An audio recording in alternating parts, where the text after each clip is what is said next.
लक्ष्मी निवास ही मालिका सध्या प्रेक्षकांना खूपच आवडते। सध्या या मालिकेत हरीशने स्वतःच्या बायकोचे दागिने चोरून विकल्यामुळे दळवी कुटुंब खूपच अस्थिर झालेलं पाहायला मिळते। तर दुसरीकडे भावना तिच्या गळ्यात कोणी नकळत मंगळसूत्र घातलंय याचा शोध देखील लावते।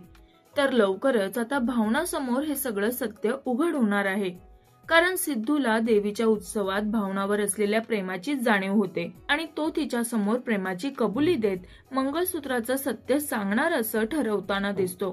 तर समोर आलेल्या प्रोमो मध्ये सिद्धू भावनाला बोलतो, मी माझ्या पूर्वीच्या लग्नासाठी नकार देतोय, कारण माझं तुमच्यावर अपार प्रेम आहे।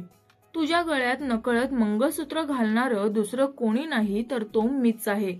हे सगळं सत्य ऐकून भावनाला धक्का बसतोय। आता भावना हे नातं स्वीकार करेल का?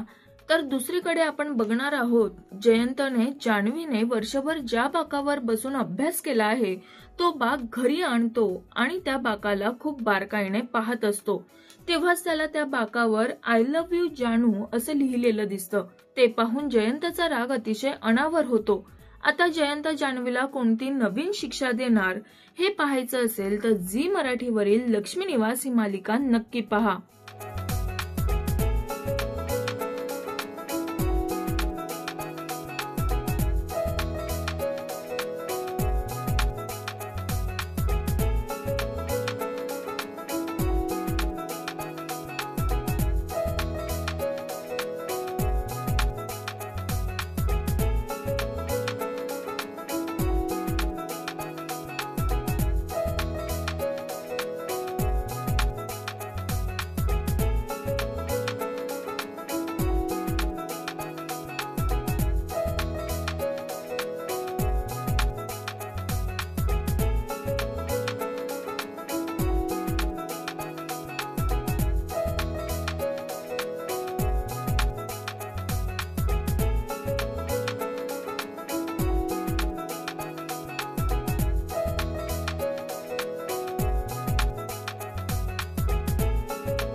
मराठी मनोरंजन सृष्टीमधील मालिका, चित्रपट, नाटक तसेच कलाकारांबद्दलच्या नवीन अपडेट्स जाणून घेण्यासाठी नक्की सबस्क्राईब करा इट्स मज्जा मराठी या आपल्या नवीन YouTube चॅनलला।